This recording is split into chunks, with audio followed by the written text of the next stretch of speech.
इस समय ट्रम्प साहब से 40 मिनट बात करके मोदी जी को क्या हासिल हुआ होगा मुझे नहीं पता, लेकिन कमेंट्स में आलोचना ही मिलेगी। अगर आप ऐसे आदमी के साथ बैठते हैं जिससे बदबू आ रही हो, तो आपके साथ भी बदबू ही आएगी। इस समय ट्रम्प को छूने का मतलब कोई खुशबू नहीं आनी है। कीमत देश की जनता चुका रही है, उनको तो क्या फर्क है। उनका जहाज 8,500 9,000 करोड़ का था, वही है। उनकी कार मैकबे ही है। उनके कपड़े 6 बार ही बदल रहे हैं। आपने मानवीय सूचकांकों की बखिया उधेड़ दी।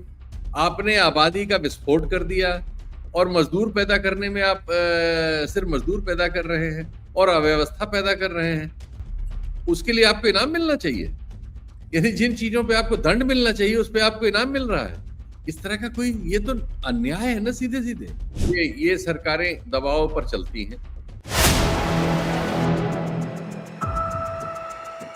नमस्कार, मैं हूं संजीव श्रीवास्तव। आप देख रहे हैं 4 PM। दोस्तों, ईरान की इजराइल और अमेरिका से चल रही जंग के बीच विश्व व्यवस्था बदल रही है, इस तरह की सूचनाएं लगातार आ रही और दुनिया बेहद बेहद संकट में है।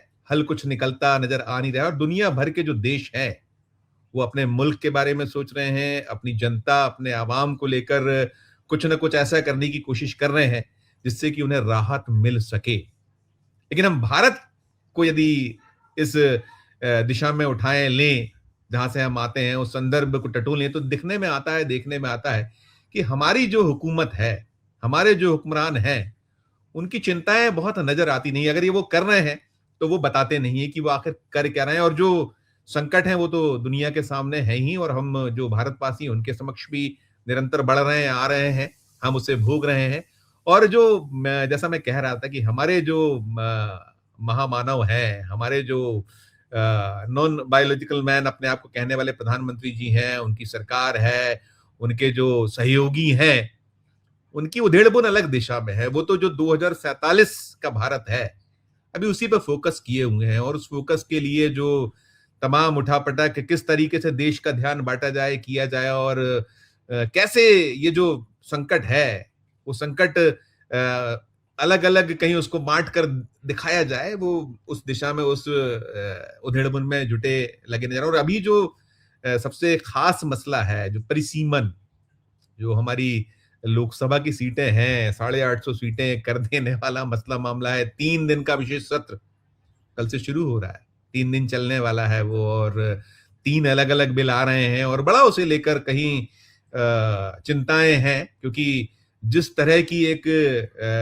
जिस तरह का ड्राफ्ट सामने आया उसमें साफ तौर पर हो रहा है कि जो हिंदी भाषी राज्य है, उत्तर जो क्षेत्र है, वहां 200 नई सीटें इसके तहत करने की उधेड़बुन है। और दक्षिण जो है, दक्षिण 63-65 पे सिमट रहा है और एक असंतुलन की ओर बढ़ रहा है। और उत्तर दक्षिण के बीच जो है कहीं शमशीरें खिंचती दिख रही हैं, और दक्षिण ने ऐलान कर दिया है। जो स्थिति है, परिस्थितियां हैं, हाल है, जो आ रहा है जो संसद का विशेष सत्र है जिसमें ये बिल लाए जा रहे हैं, इस पर और कुछ और भी मसले मुद्दे हैं। बिहार भी है, बिहार के अलावा जो अभी जंग की स्थिति बनी हुई है, जहां जो डोनाल्ड ट्रंप बार बार अलग अलग बयानबाजी करते हैं, इन्हीं सब पर बातचीत करने के लिए चलेंगे एक बेहद बेहद खास मेहमान के पास। सबसे पहले उन्हें जोड़ना चाहूंगा, जोड़ता हूं, जुड़ गए हमसे शीतल पी सिंह साहब। शीतल सर, बहुत बहुत स्वागत, आपने हमें वक्त दिया। और मैं सीधे यही जानना चाहूंगा कि 850 सीटें लोकसभा की, बिना विमर्श, बिना किसी को विश्वास में लिए, सीधे ये जो है, और कहीं जो उत्तर से जिस तरीके से सीटें बढ़ने का एक सिलसिला नजर आ रहा है, उसमें 200 के लगभग सीटें, और दक्षिण से जो शिकायत है, दक्षिण से जो आवाज उठ रही है कि ये जो है बहुत अनुचित होगा और एक असंतुलन पैदा करेगा, और एक पूरे का पूरे आंदोलन की तैयारी भी हो रही है। तो देश का विभाजन कुछ नया किस और ले जा रहे हैं मोदी जी? देश को बहुत सारे गम है जमाने में भी, भारत को बहुत सारी चीजें करना, लेकिन ये इस राग को इतना जबरदस्त क्यों? यही जो शुरुआत। देखिए, मोदी जी के साथ ये है कि उनको जो उन्होंने चाहा वो करने में सफलताएं मिल रही हैं। 1-2 मामलों में उनको कठिनाइयां हुई, जैसे किसान आंदोलन वाले मामले में उनको वापस लेना पड़ा। 1-2 और चीजों में ऐसा हुआ, लेकिन ज्यादातर मामलों, जैसे वो एक बार जमीनों को लेने के सिलसिले में जो सरकार में आते ही अगले साल वो लेके आए थे, उसमें भी उन्हें विड्रॉ करना पड़ा था। बाकी मामले वो जो चाह रहे हैं वो करा लेते हैं। तो इसलिए उनकी इस तरह की समझ उनमें बढ़ना स्वाभाविक है, और उनके पीछे जो संगठन है आरएसएस नाम का, वो सब लोगों का एक संवेद इस तरह की अप्रोच है कि एक लंबे समय तक कैसे इस देश में राज वो कर सकें, इसकी व्यवस्था बनाने के लिए वो इस तरह के चीजें करते जा रहे हैं धीरे धीरे। ऐसा ज्यादातर तानाशाहियों में लोगों ने किया है। हंगरी में अभी अभी देखिए हारे हैं ओरबान साहब, उन्होंने भी लगभग ये सब कर लिया था, मीडिया कंट्रोल कर लिया था, कानून कायदे बदल लिए थे, चुनाव आयोग में वो सब कर लिया था, एजेंसीज का बेजा इस्तेमाल करते थे, एक लोकल शत्रु पैदा कर लिया था। ये सब चीजें मिलती जुलती सी हैं। दक्षिणपंथी जहां भी दुनिया में ये सब करते हैं, बहुत सारी चीजें उसमें कॉमन होती हैं। भारत में सिर्फ एक चीज उसमें से भिन्न है कि इस तरह का ऑर्गेनाइजेशन आरएसएस की तरह का इतना विशाल किसी और के पास नहीं था, जो और समर्थ हो गया है सत्ता में आने के बाद। दूसरे, हमारे यहाँ जो जाति के आधार पर विभाजन है, वो अपने आप में एक इससे भी बड़ा संगठन है, वो आरएसएस का भी बाप है।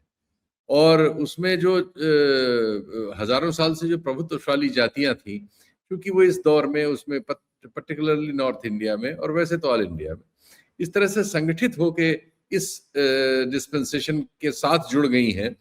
और चूंकि लगभग हर जगह उनका प्रभुत्व है, चाहे मीडिया हो, चाहे जुडिशरी हो, चाहे ब्यूरोक्रेसी हो, एजुकेशन हो, तो इससे सबसे क्या हो रहा है कि उनको ये सब करने में सुविधा हो रही है, क्योंकि वो कोर्ट जाते हैं तो वहां से उनको सुविधा हो जा रही है। जो एजेंसीज हैं, जो स्वायत्त हमारे यहाँ संस्थान है, उन्होंने अपनी स्वायत्तता त्याग के सरेंडर कर दिया है। तो कुल मिला जुला के जो परिस्थिति है वो इस तरह के तानाशाहियों के अनुकूल हो गई है।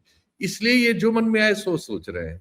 ये जो डिलिमिटेशन की चीज 71 से 76 के बीच हुई थी, उसके मतलब अंदर आधार ही यही था कि जो लोग आबादी को नियंत्रित करने का काम करेंगे उनके साथ अन्याय नहीं होगा इस बात पर कि उनकी संख्या कम है या ज्यादा है। लेकिन अब वही उनके लिए अभिशाप हो गया। यानी उन्होंने इस देश में अपनी अर्थव्यवस्था बेहतर की, समाज व्यवस्था बेहतर की, आबादी पर कंट्रोल रखा, और जिन्होंने इन सब चीजों में नहीं कुछ किया और जो एकदम आवारा रहे जिसे कहा जाए, जिन्होंने देश की समस्याएं बढ़ाई ज्यादा लोगों को पैदा करके और विकास और अन्य चीजों में बिल्कुल फसड रहे, उनको इनाम मिलने जा रहा है, क्योंकि उनकी संख्या को गिन के राजनीति में फायदा उठाया जा रहा है। अब तो बिहार में भी चूंकि बीजेपी का मुख्यमंत्री हो गया, तो एक तरह से उत्तर भारत पूरा मध्य और उत्तर भारत पूरी तरह से बीजेपी के कब्जे में है। इन्हीं जगहों में सीटें बढ़ने वाली हैं, और सिर्फ उत्तर प्रदेश बिहार की सीटें डिलिमिटेशन अगर जिस तरह से सोचा जा रहा है उस तरह से लागू होता है, तो वो पूरे दक्षिण भारत की सीटों से भी 70-80 सीट ज्यादा होंगी। तो 76% के आसपास का है, 200 सीटें बढ़ाने का कहीं निकल रहा है, और वहां दक्षिण में तो 63 से 65 के आसपास है। तो वो जो इतना जबरदस्त असंतुलन, वही 16-17% उनके रह जाएगा सारे दक्षिणी राज्यों का। तो ये निश्चित तौर पर एक परमानेंट पॉलिटिकल विवाद को जन्म दे रहा है ये, क्योंकि फिर दक्षिण की पूरी राजनीति इस पर केंद्रित हो जाएगी। ये होना शुरू हो गई। अभी मैं देख रहा हूँ नायडू साहब ने ये जो महिला बिल वाले पे जो प्रस्ताव है, इस पे एक ट्वीट किया, इतनी गालियां उनको मिल रही हैं। पूरा दक्षिण जो है उनको मतलब पता नहीं वो क्या सोच के किन लाभ, इस समय तो समझना मुश्किल है कि राजनीति में लोग किस तरह के लाभ की वजह से ये सब करते हैं। क्योंकि ये कहा जा रहा है कि वो जो मामला है जो अमेरिका में जिसकी जांच हो रही है, वो अडानी का मामला, वो आंध्रा तक आता है, तेलंगाना और आंध्रा ही आया हुआ है, और उसमें कुछ तार इनसे भी जुड़ते हैं, ये आंध्रा के प्रशासन से जुड़ते हैं, जिसमें बहुत सारे अफसर और अन्य शामिल हैं। वो सब दबाने होने का भी मामला रहता है। हर जगह तो यही हो गया है कि जो भी राजनीति में है वो सब एक तो खरबपति लोग ही राजनीति में हैं। हमारे 86% MP करोड़पति हैं, 14% में आदिवासी और दलित आ जाते हैं, क्योंकि रिजर्वेशन है इसलिए कुछ गरीब भी आ जाते हैं। वरना हमारा मतलब अब पूरा स्पेक्ट्रम, अब कोई साधारण आदमी चुनाव नहीं लड़ता। इस देश में जो दुनिया के सबसे गरीब आबादी वाला देश है, जिसकी संख्या गरीबों की सबसे ज्यादा हमारे यहाँ, उस देश में राजनीति में सबसे अमीर लोग रहते हैं, और सिर्फ अमीर ही रहते हैं। संसद में, लोकसभा में अब गरीब कोई जा ही नहीं सकता। कैसे जा सकता है? एक चुनाव 20-25 करोड़ 50 करोड़ का हो गया है, और उसमें भी घुड़दौड़ रहती है कई जगह, तो उससे भी ज्यादा वाले लोग हैं। पार्टियां वो जिनके पास पैसे ज्यादा हैं वो ज्यादा सीटें जीत रही हैं, जिनके पास सेठ लोग ज्यादा हैं वो ज्यादा जीत रहे हैं। सब चीजें ध्रुवीकृत होती जा रही, कम लोगों के पास ज्यादा लोगों की जबान कब्जे में हो रही है। तो ये जो फैसला है ये तो पूरी तरह से उसी दिशा में आगे बढ़ जाएगा, और निश्चित तौर पर ये देश में एक नए विवाद को, जिसका हमें पता नहीं कि वो बंटवारे में हम इन शब्दों का इस्तेमाल न करें तो अच्छा है, क्योंकि ये सुन के वो होता है, कोफ्त होती है, लेकिन हम ऐसे फैसले कर रहे हैं कि इन शब्दों को हम छुपा भी नहीं पाएंगे। तो ये बहुत ही खराब परिस्थिति को हम खुद ही जन्म दे रहे हैं। अब क्या कहा जाए, क्योंकि ये नॉर्थ इंडिया के तो आदमी सोचेगा चलो हमारी तो सीट बढ़ रही है, हमारी ताकत बढ़ रही है, और जाके वहां मजदूरी करता है वो दक्षिण में। तो ये जो होगा, एमके स्टालिन वाला तो आ ही गया है, उन्होंने कह दिया है कि वो जो है तो फिर हर घर से निकलेगा। फिर जो रेवंत रेड्डी ने एक पत्र भी लिखा हुआ है, वो चाहे स्टालिन हो, चंद्रबाबू नायडू हो, सिद्धारमैया हो, पिनराई विजयन हो या एन रंगास्वामी हो, कि एकजुट हो जाइए। तो ये अब हम मजबूर है ना कि ये तो फिर वही स्थितियां पैदा करने की ओर जा रहे हैं, शायद 1960s वाले दौर की। शायद एग्जैक्टली वही करने जा रहे हैं, एग्जैक्टली वही करने जा रहे हैं। अब ये क्यों कर रहे हैं, अब वो तो क्यों कर रहे हैं उसकी समझ में आता है। उनको ये है कि इस समय उनका सब चीजों पर नियंत्रण है, जिन चीजों पर नहीं था उन पे भी हो गया है। जिनको स्वतंत्र रहना था उन्होंने हथियार डाल दिए हैं, जिनको लोकतंत्र बचाना था वो उनके बुलडॉग में बदल गए हैं। तो ऐसे में कोई भी सत्तावान जो है इस तरह की भ्रांतियों में जा सकता है। तो अभी अगर ये लोग जा रहे हैं तो उसकी पूरी वजह मौजूद हो गई है हमारे देश में। जी, ये आधार ठीक लगता है, इसमें कोई और रास्ता नहीं हो सकता है कि जिस तरीके से आप कर रहे हैं। ठीक है, होना चाहिए कि 1971 में हुआ था, लेकिन जो उसके पैरामीटर्स है उस पे तो कहीं कुछ, जो बार बार कहा जा रहा है कि एक आप सर्वदलीय बैठक बुलाइए, विमर्श करिए, कहीं कुछ नहीं है। और 2/3 जो मेजोरिटी की बात है, आप कैसे फिर इसको, क्या सीन बनने वाला है? क्योंकि कह दिया कांग्रेस ने हम तो इसको जो है विरोध करेंगे। सोनिया जी की वो जो आलेख था हिंदू में 2 दिन पहले, कहीं कोई आपत्ति है, कहीं कोई किसी चीज पे मान ही नहीं है। तो इस पे एक सर कैसे इसको, नहीं, वो चाहेंगे कि इस पे विरोध करें। जो लोग विरोध करेंगे उनको उत्तर भारत के राज्यों में वो कहेंगे हम तो परिसीमन कर रहे थे, आपको नुकसान, देखो इन्होंने आपके साथ धोखा किया। वो ये अजीब पार्टी है ना, ये दक्षिण भारत में दूसरी बात करेगी, उत्तर भारत में दूसरी बात करेगी, बंगाल में तीसरी बात करेगी, कहीं चौथी बात करेगी। तो जो लोग इसके खिलाफ, अभी तो बहुत सी रीजनल पार्टियों का स्वर नहीं आया है, तो ये लोग क्या करेंगे क्या नहीं करेंगे, ये अलग लोग हैं। और हमारे यहाँ एक अजीब परंपरा है, कोई राजनीतिक धारा है नहीं, बिक जाते हैं लोग, कोई एब्सेंट हो जाएगा, कोई कुछ करेगा, इस तरह की बहुत सारी चीजें हैं। उनका अपना कैलकुलेशन होगा, और न भी हो तो वो तो चुनाव में बेचने के लिए उनके पास एक बहुत बड़ी चीज हो ही जाएगी, तो वो करेंगे। अब देखते हैं, अभी तो वो वादे कर रहे हैं कि नहीं हम ऐसा नहीं करेंगे, वैसा करेंगे, वैसा नहीं करेंगे, ऐसा करेंगे। बात किसी से कर नहीं रहे, तो किसी को पता नहीं कैसा करेंगे। तो अब उसका ड्राफ्ट जो है, ड्राफ्ट तो डरा रहा है अभी। वो तो ड्राफ्ट तो वही है जो समझा जा रहा है। ड्राफ्ट के आधार पर तो आदमी वही समझ रहा है जो हम आप बात कर रहे हैं, उससे अलग नहीं। और हमसे ज्यादा वो लोग समझ रहे हैं जो प्रभावित होने वाले हैं। और उनको भाई इस बात का आप दंड कैसे दे सकते हैं? उन्होंने इस देश में मानवीय सूचकांकों में अपने राज्य को आपके राज्य से बेहतर रखा। आपने मानवीय सूचकांकों की बखिया उधेड़ दी, आपने आबादी का विस्फोट कर दिया, और मजदूर पैदा करने में आप सिर्फ मजदूर पैदा कर रहे हैं और अव्यवस्था पैदा कर रहे हैं। उसके लिए आपको इनाम मिलना चाहिए, यानी जिन चीजों पे आपको दंड मिलना चाहिए उस पे आपको इनाम मिल रहा है। इस तरह का कोई, ये तो अन्याय है ना सीधे सीधे। तो अन्याय के खिलाफ तो फिर प्रतिकार होगा। और जो परिसीमन आयोग जो निकल कर आ रहा है, उसकी शक्ल भी वही है जो बार बार कहा जाता है। जो इलेक्शन कमीशन ऑफ इंडिया है वो मोदी जी का परिसीमन आयोग होगा। उसमें ये भी है कि सुप्रीम कोर्ट में मतलब अपील आप कर नहीं पाएंगे, जो फैसला होगा उसका अंतिम होगा। तो ये सब तो बिल्कुल डिक्टेटरशिप वाली स्थिति लगभग वही है कि जो है वो आप जो कह रहे हैं उसी से मैं, वो हर चीज को वहीं ले जा रहे हैं। और कोर्ट्स वगैरह ने जो सरेंडर कर दिया है, अभी देखिए इतना बड़ा पाप होने जा रहा है कि बंगाल में कई लाख लोग जो है उनको डिसाइड किए बिना आप चुनाव करा रहे हैं। और हाँ, सुप्रीम कोर्ट ने भी हाथ खड़े कर दिए हैं। ये क्या है?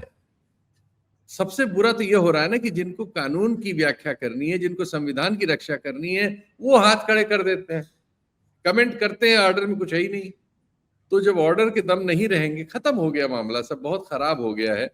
अब ये कब तक कितना खराब होना है, हम लोग तो इस पे बात कर रहे हैं कि हर बार ये और कितना खराब होगा। हर चीज हमारी खराब तो हो गई है, अब और कितना खराब होगी इसकी हमें बात करनी पड़ रही जी। इसमें कुछ कुछ रास्ते देखते हैं, इसमें कुछ निकल सकता था शायद, है ऐसी, ऐसा तो नहीं कि ना निकल पाए। ये जो असंतुलन की स्थिति है और जो बहुत एक वैमनस्यता बढ़ाने वाली स्थिति, इसमें कुछ निकलने की संभावना है तो, लेकिन जब तक बैठेंगे तब निकलेगा नहीं शायद, सुनेंगे नहीं आप। ये सरकारें दबाव पर चलती हैं। किसान आए, 1 साल बैठे, जब उनको लगा चुनाव में हरा सकते हैं तो फिर उन्होंने मान लिया उनकी बात। दक्षिण के राज्यों के जो अभी बयान आए हैं, अगर इसमें वो राजनीतिक रूप से उनकी जनता संगठित होकर कुछ करेगी, इनको लगेगा कि इससे नुकसान हो सकता है, वो नुकसान हो सकता है, कुछ राजनीतिक नुकसान समझ में आएगा, तब ये सुनते हैं, वरना नहीं सुनते। वरना ये सोचते हैं कि ठोक पीट के अपना कर लेंगे, हम खरीद के कर लेंगे, तोड़। अब देखिए नायडू साहब तो मैं उन्हीं की अंतरात्मा में बात कर रहा था कि उन्होंने जितना टोल हो रहे हैं, नायडू साहब की अंतरात्मा तो आपको मार्केट में मिल रही है इस समय, सब लिख रहे हैं कि बिक गया बिक गया बिक गया। तो इस तरह से बिकी हुई बहुत सी आत्माएं डोल रही हैं। तो जब तक वो रहेंगी तब तक इनका विश्वास ये रहेगा कि क्या जरूरत है, लेकिन जब जिसको तकलीफ है अगर वो चीखेगा तो शायद उनको जरूरत समझ में आ जाए। इसमें भी फिलहाल तो यही दिखता है, जो हालात बन रहे हैं, जो जिस तरह का सरेंडर की मुद्राएं हैं, तो वो तीनों बिल पास हो जाएंगे शायद। वो जिस तरीके से साम नाम दंडभेद करा लिए जाएंगे, भले ही 2/3 मेजोरिटी की कहीं जो कमाल हो रहा है राजनीतिक पार्टियों को सीधे सीधे। अभी मैंने एक पोस्ट डाली है कि इधर पिछले 1 महीने में ईडी बंगाल पर बड़ी कृपा दिखा रहा था, सारे फैसले, और सिर्फ अपोजिशन, मतलब जो बीजेपी के खिलाफ वाले थे उन्हीं के छापे पड़ रहे थे। कल राघव चड्ढा को इधर हटाया है आम आदमी पार्टी ने, पंजाब पहुंच गया, ईडी पंजाब। हाँ, मित्तल को जिसको बनाया उसके यहाँ छापे पड़ रहे हैं। ये क्या, ये तो ओपन, अब कोई चीज शर्म वरम कुछ नहीं है, कोई लॉजिक नहीं, कोई कुछ नहीं, खुलेआम है कि ऐसा करोगे तो हम ऐसा कर देंगे, और इसको कहीं कोई कानूनन सुनने वाला नहीं। सबसे बड़ी बात ये हो रही है, हमारी समस्याएं इसीलिए विस्फोट करेंगी, जैसे अभी नोएडा में हो रहा है, मजदूर इलाकों में हो रहा है, इधर उधर हो रहा है, ये हमारे विस्फोट आएंगे अब, क्योंकि आप सुन नहीं रहे हैं, और आप न सुनने से जो वातावरण पैदा कर रहे हैं, वो फिर जब सुनवाई नहीं होती तो वो इधर उधर गलत तरीके से प्रस्फुटित होते हैं। तो ये जो रास्ता है, ये संभव जो लोग सत्ता में उनको लग रहा है यही सबसे सही रास्ता है। मैं सर एक उसका मुंह नहीं छोड़ पाऊंगा, जो ईरान वर्सेस इजराइल अमेरिका है, और फिर आया है ट्रम्प साहब तो कह रहे हैं कि 2 दिन में कुछ वार्ता पुनः हो सकती है। इजराइल ने फिर लेबनान पे फिर दागा है, वो है। और हमारे जो नॉन बायोलॉजिकल मैन है, उन्होंने कल बताया 40 मिनट 45 मिनट बात हुई है। क्या हुई है ये तो हमारे पास उसका कोई इनपुट नहीं आता है। तो वो जो है सर, उससे जो सीन बन रहा है, वहां लग तो यही रहा है कि बात अभी बनने की संभावना नहीं है, और जिस तरीके तेल कच्चा जो जा रहा है ऊपर, तो इन दिशाओं में ना सोच के तो हम अभी और क्या, भारत को क्या क्या भोगना होगा, उस दिशा में थोड़ा सा एक टिप्पणी, और मैं बिहार पे खत्म करूंगा एक अंतिम सवाल। 40 मिनट बात हुई, और वही आपने जो कहा 4 लाइन निकल के नहीं है, क्या बात हुई। तो ऐसे ही होता रहेगा, लेकिन हमारा देश ब्लीड कर रहा है इस समस्या से, और इस पे बात करनी पड़ेगी। अमेरिका को झुकना पड़ेगा, अमेरिका ही झुक रहा है, झुका। पहले भी बात अमेरिका की पहल पे हुई थी, आप देखिएगा 2-3 दिन में सही में बात फिर हो रही होगी, या जो अफसरों वगैरह के लेवल पे बात चल रही है कुछ लेवल पे, वो कोई एक बयान आ जाएगा कि हो रही है, फिर हो रही है, और कोई रास्ता नहीं। अब तो चीन और रूस ने अपना स्टैंड ले ही लिया है। चीन वहां से अपना जहाज निकाल के लाया, तेल लाया, कड़े बयान भी दे दिए। तो अगर वो लोग उतर जाते हैं तो मुझे नहीं लगता कि ट्रम्प साहब अभी इससे आगे की हिम्मत करेंगे, यानी एक तृतीय विश्व युद्ध में जाने की हिम्मत करेंगे, और आप लड़ भी नहीं पाएंगे। वो अभी तो सिर्फ ईरान से 2 पहलवान लड़ रहे हैं, और ईरान वही है जो वहां था, बल्कि ईरान होर्मुज में और आके बैठ गया है, और लाल सागर में धमकी दे रहा है कि अगर बात बढ़ी तो अगला चौक हम लाल सागर में करेंगे। तो ये तो ईरान है, और अगर चीन और रूस उतर आए तो फिर जो होगा वो आपके हमारे सामने होगा।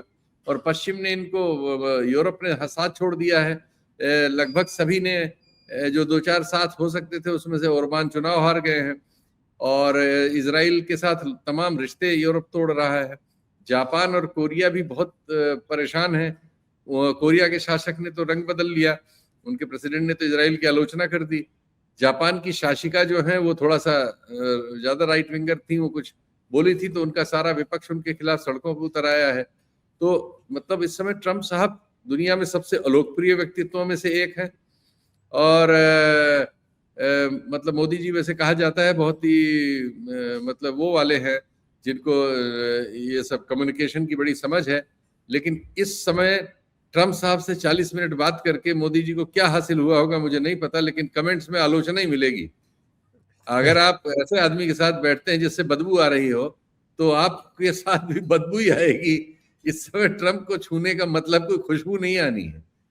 एक परास्त बड़बोला व्यक्ति जो अपने देश में अलोकप्रिय हो गया है, दुनिया के समाजों में अलोकप्रिय हो गया, अपने दोस्त खो चुका है, युद्ध लड़ने आया था उसमें अपमानित पराजित है, और उसके सारे अड्डे जो है गल्फ कंट्रीज में जो थे वो सब खतरे में पड़ गए हैं, बहुत सारे उड़ गए हैं, और भविष्य में उसको जो जहां था वहां से नीचे ही जाना है। तो ऐसे आदमी के साथ आप 40 मिनट बात करें या 400 मिनट बात करें, ये बताता है कि आपकी क्या हालत है। और 4 लाइन आप बता नहीं सकते कि बात क्या हुई, क्योंकि कोई बात हुई ही नहीं है, बात हवा ही हुई होगी 40 मिनट जो भी हुई होगी। तो क्योंकि आप जिस पाले में बैठ गए, तो हमारे वाले ट्रम्प भी उसी पाले में गए हैं ना।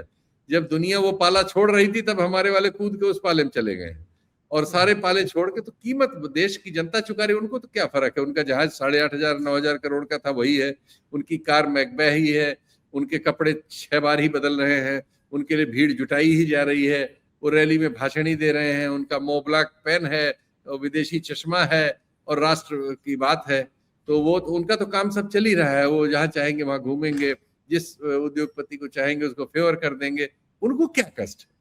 कष्ट इस देश के 140 करोड़ लोगों को है, हमको आपको है, जिनको रोजी कमानी है, रोटी कमानी है, या कोई घर में कमा रहा है उसके भरोसे हम चल रहे हैं। तो कष्ट हमें आपको है। तेल महंगा होगा, महंगाई बढ़ेगी, अर्थव्यवस्था टूटेगी, निर्यात नहीं होगा, आयात बढ़ जाएगा, कीमत डॉलर ज्यादा देनी पड़ेगी, स्टॉक हमारे खत्म होंगे, शेयर मार्केट टूटेगी, तो हम आप रोएंगे ना। उनको क्या फर्क पड़ना है, वो तो उसी बंगले में है, उसी सुविधा से है, उतने ही एयर प्योरीफायर उनके यहाँ चल रहे हैं, उतने ही एयर कंडीशनर चल रहे हैं, उसी वैसा ही जहाज उनको उठा रहा है, वैसे ही हेलीकॉप्टर उनको ले जा रहा है, वैसे उनके कपड़े सिल के आ रहे हैं, रोज बदल के उनको पहनाए जा रहे हैं। क्या फर्क है? 850 सीटें, वही 2047 का जो लक्ष्य है उसी के लिए है कि 200 बढ़ा दीजिए और करते रहिए आप। वो अपने लिए है और आने वाली पीढ़ियों के लिए है, उनकी वाली राजनीति करने वालों। जी मैं तो बिहार पे खत्म करूंगा। बिहार में जो आज से युग नया शुरू हो गया, मतलब फॉर्मली शुरू हो गया कि शपथ हो गई सम्राट चौधरी की, और इलेक्शन के दौरान क्या क्या कुछ निकला था, सारा कुछ हुआ था। नीतीश जी भी सरेंडर है, आपने चंद्रबाबू नायडू का कहीं कह दिया। सर जो वहां एक बड़ी बात रही कि मोदी और शाह का नहीं जाना, ये भी एक चर्चा का विषय है। उसमें कई अलग अलग कारण है कि वहां सादगी बताना था, नाराजगी प्रकट नहीं होने देना था। लेकिन अब बिहार किस दिशा की ओर बढ़ता नजर आएगा? जो नीतीश का सुशासन था, वो सुशासन और सब कैसे? मोदी और शाह इस समय बहुत सारे कामों में व्यस्त हैं। बंगाल जीतने के लिए वो जी जान लगाए हुए हैं, वहां चीजों को देख रहे हैं। आपको बताया गया कि आम आदमी पार्टी भी उनको पंजाब संभालना है, वहां हमला करना था।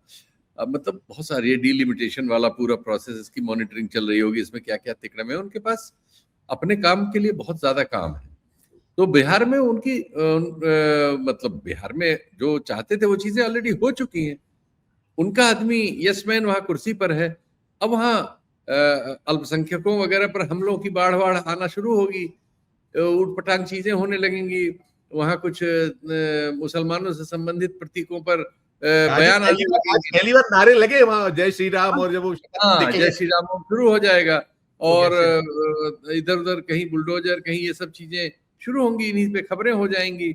मीडिया को जो पहले से ही वहां जाति की वजह से वेपनाइज है, और कुत्ता में बदल दिया जाएगा और काटने लगेगा जनता को। तो ये सब काम, वो तो एक परमानेंट उनका एक फीचर है, वो करने वाले लोग अपना काम कर रहे हैं। आरएसएस वहां पहुंच गया। अब वहां जो ये पिछड़ी जातियों की पार्टियां थी, अब इनके लिए एक मतलब इनके गुजरने के दिन है।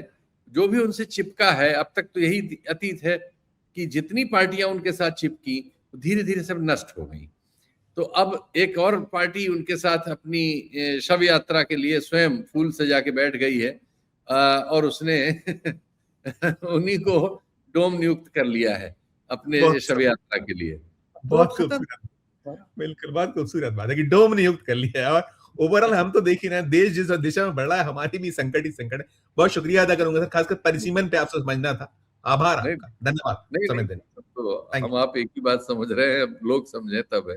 Thank you sir, thank you sir. तो आप सुन रहे थे शीतल पी सिंह साहब को और हम परिसीमन पर बात कर रहे थे। वो बता रहे हैं कि लक्ष्य क्या है मोदी जी के, उनकी सरकार के, और जो उन्होंने बहुत स्पष्ट तौर पर कहा कि जनता से जो जुड़े मसले हैं, मामले हैं, आप 40 मिनट ट्रम्प से बात करिए, लेकिन जो हमारी दिक्कतें हैं, सॉल्यूशन क्या है, जनता को क्या आप दे रहे हैं, और इसी सब खेल में लगे रहिए और 2047 का भारत स्वयं की जो यात्रा है उसको बढ़ाते रहिए, दल की यात्रा को बढ़ाते रहिए, और देश जो जहां खड़ा है वो पीछे पीछे जाए, इससे कोई बहुत फर्क नहीं पड़ता। यही सारी चर्चा का सार है। आपने सुना, आपकी अपनी जो राय हो, आपकी अपनी जो टिप्पणी हो, इस वीडियो के कमेंट बॉक्स में जाकर जरूर राय प्रकट कीजिए, टिप्पणी कीजिए, और चर्चा अच्छी लगी हो तो चैनल को लाइक कीजिए, सब्सक्राइब कीजिए, ज्वाइन का बटन दबाइएगा तो हमारी हौसला अफजाई होगी। प्यार उसने देखते रहिए 4 PM।